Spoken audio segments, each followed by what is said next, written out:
रविवार असल्याने मोठ्या संख्येने पर्यटक या ठिकाणी उपस्थित होते। काही जण पुलावर उभे होते तेव्हा हा पूल कोसळला आणि यात आतापर्यंत 6 जणांचा मृत्यू झाल्याची माहिती आमदार शेळके यांनी दिलेली आहे आणि अनेक जण म्हणजे 20 ते 25 जण या पाण्याच्या प्रवाहात वाहून गेल्याची देखील माहिती आहे। हा एक जुना पूल होता, कुंडमळा ओलांडण्यासाठी या पुलाचा वापर व्हायचा आणि हाच पूल सध्या कोसळलेला आहे। आज राज्यभरात मुसळधार पावसाचा इशाराही देण्यात आलेला आहे आणि आजच अनेक पर्यटक पिकनिकसाठी या ठिकाणी दाखल झाले होते।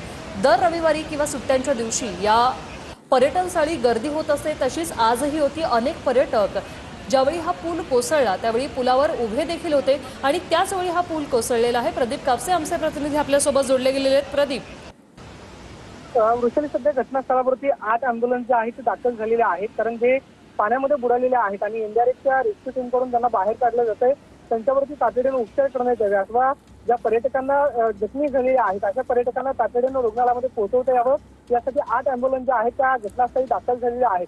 कारण आपल्याला माहिती आहे की हा मावळ तालुक्यामधला जो कुंडमाळा धबधबा आहे त्या ठिकाणी पाहण्यासाठी जे पर्यटकांची गर्दी होत असते त्या ठिकाणी पोहोचण्यासाठी रेस्क्यू टीम, जिल्हा प्रशासनाच्या टीमला जो आहे तो सध्या उशीर लागतो। मात्र 8 अँब्युलन्स ज्या आहेत त्या तातडीनं घटनास्थळावरती दाखल झालेल्या आहेत। जे जखमी पर्यटक आहेत त्यांना तातडीनं अँब्युलन्स मधून जे आहे ते मावळमधल्या रुग्णालयामध्ये हलवलं जाते, शासकीय रुग्णालयामध्ये त्यांच्यावरती उपचार केले जाते। मात्र सगळ्यात महत्त्वाचं म्हणजे प्रशासनासमोर मोठं आव्हान आहे ते म्हणजे 20 ते 25 जण जे पाण्यामध्ये वाहून गेलेले आहेत त्यांचा शोध घेणं अथवा किती पर्यटक जे आहेत ते पाण्यामध्ये पडलेले आहेत त्याची अधिकृतरित्या माहिती जी आहे ते तिथल्या स्थानिकांकडून घेणं खूप गरजेचं आहे। त्यामुळे जिल्हा प्रशासनासमोर ही सर्वात मोठी अडचण आहे, कारण 2 तासानंतर त्या ठिकाणी अंधार जो आहे तो पडू शकतो, कारण संपूर्ण जिल्ह्यामध्ये ढगाळ वातावरण पाहायला मिळतं। त्यामुळे रात्रीच्या अंधारामध्ये रेस्क्यू करणं जे आहे ते प्रशासनासमोर अडचणीचं ठरू शकतं। मात्र सध्या घटनास्थळावरती 8 अँब्युलन्स जे आहेत ते दाखल झालेले आहेत। जिल्हाधिकारी असतील, तहसीलदार असतील, स्थानिक लोकप्रतिनिधी जे आहेत त्यांच्याकडून या संपूर्ण घटनास्थळाची माहिती जी आहे ती घेतली जाते।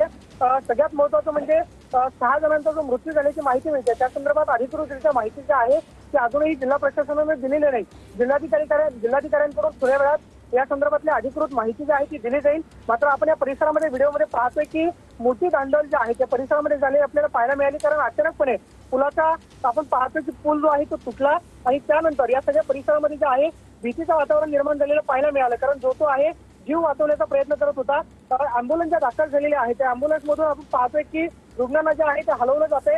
मात्र जिल्हा प्रशासनासमोर सगळ्यात मोठं आव्हान असं की बुडालेले आहेत त्यांचा लवकरात लवकर शोध घेणं आणि त्या सगळ्यांना लवकरात लवकर बाहेर काढणं।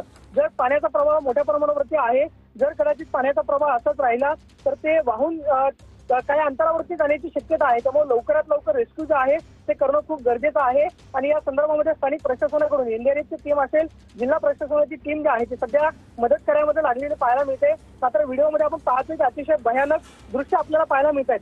सगळ्यात महत्त्वाची आत्ताची मोठी अपडेट आहे ते म्हणजे प्रदीप, तुम्ही आपल्यासोबत राहा। खासदार सुप्रिया सुळे देखील आपल्यासोबत जोडले गेलेले आहेत। सुप्रियाजी, स्वागत। आपल्याला कल्पना असेल कुंडमळ्याजवळच्या इंद्रायणी नदीवरील हा पूल कोसळलेला आहे, 5 ते 6 जण यामध्ये मृत्यू पावलेले आहेत, तर 20 ते 25 जण वाहून गेल्याची भीती व्यक्त केली जाते।